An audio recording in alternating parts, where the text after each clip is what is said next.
nagkakaroon ng konting pag-asa, nagkakaroon ng linaw na posible na there is enough international pressure for the ICC to eventually release Rodrigo Duterte.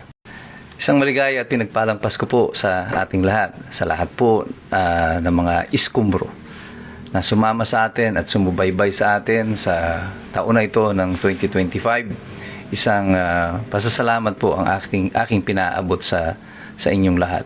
At siyempre meron po tayong isang tao na mamimiss na ngayon ay wala sa Pilipinas dahil sa Pasko na ito. Ay dahil po yan doon sa kanyang pagkakakulong doon sa Hague, si President Digong. Mapanalangin na lang ng buong sambayan ng Pilipino ay dumating yung panahon na siya ay makauwi din dito sa Pilipinas. At yung recent development na meron tayo tungkol dito sa ICC ay nagbubukas ng bagong pag-asa sa mga Pilipino na sumusuporta kay President Digong na baka may pagkakataon pa na siya ay makauwi. Well, nung nag-release ako ng video tungkol dito sa ICC, mayroong mga nag-comment na para daw akong hindi abogado at hindi ko alam kung aking mga pinagsasasabi. Kasi marami naman daw mga bansa pa ang sumusuporta sa ICC. Well, apparently, itong mga nagsasabi ng ganito ay sila yung mga hindi nakakaunawa on how the geopolitics and the dynamics of the creation, the powers that support the ICC, ang susi sa continued existence and relevance of this organization. Yung iba, akala itong ICC ay kapareho ng United Nations. Akala nila hindi na ito nagkakamali, at walang paraan para ito ay salungatin at hindi ito pwedeng salungatin ng kahit na sino man. Well, the recent events na sinalungat na nga ito ng Russia, ng Amerika, ng Israel at ilang pang mga bansa ay nagpapakita sa inyo na kung gaano katotoong napakahina nung ICC na ito. And this type of a body is irrelevant in so far as international geopolitics is concerned at the moment. Consider this. There are 193 member nations of the United Nations.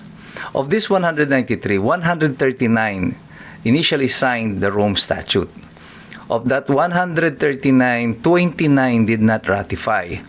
That means 110 ang natira. Of this 110 who initially signed, yung Russia nag-withdraw ng kanyang signature.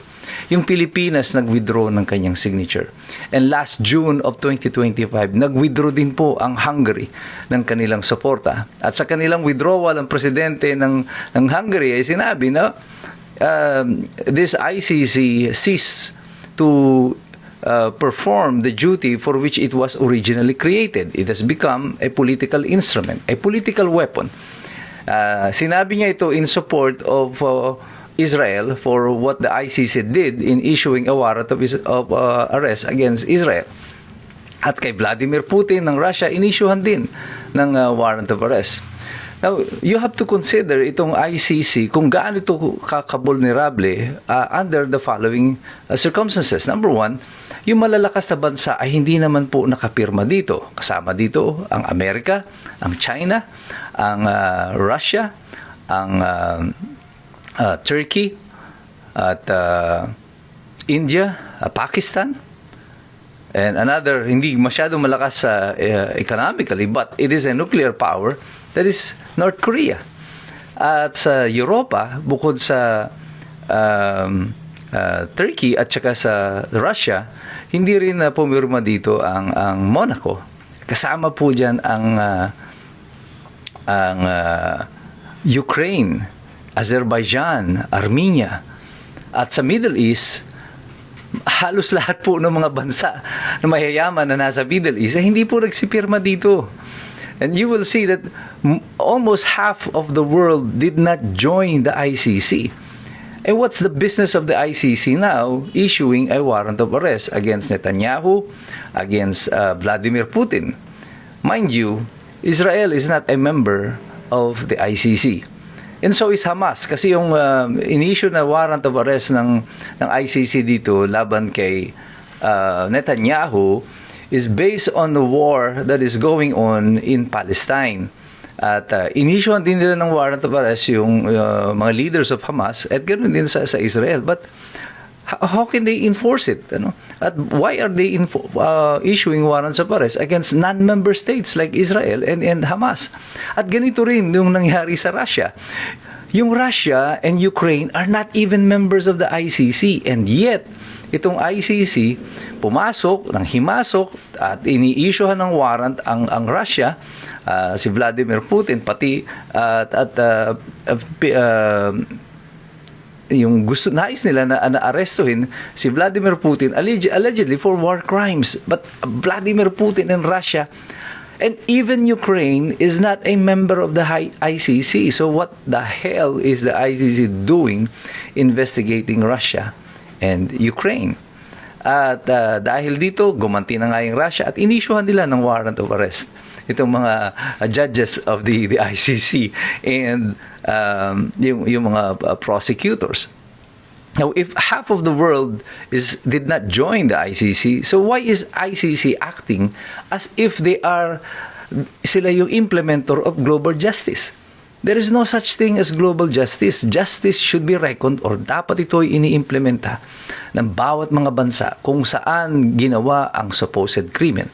Kagaya nga po nitong kay Rodrigo Duterte, pinag-uusapan, pinagdidebatehan noon, tayo ba'y membro ng ICC, tayo ba'y hindi. Apparently sa ICC, walang diferensya kung ikaw ay membro nila o hindi. Kagaya nga ng Russia, Ukraine, ng Israel, even though these countries are not members of the ICC, mag-i-issue pa rin sila ng warrant. So, they have exceeded the initial intent for the creation of the ICC. Lampas-lampas na po sila sa kanilang original na intensyon para dito sa ICC. At ngayon, ang ginagawa nila ay nanghihimasok na sila sa affairs of independent nations, kagaya nga po ng Israel, ng Russia, at ng Pilipinas. At ang nangyari kay Rodrigo Duterte, ito ay isang paggising sa buong mundo na itong ICC is now a danger, a threat to many of the democracies in the world because gusto ng ICC na ito na palitan ang mga bansa ng sarili nilang intensyon. Whatever they desire, whatever they wish, they feel is the thing that will that the world should follow. Ito dapat ang sundin ng buong mundo.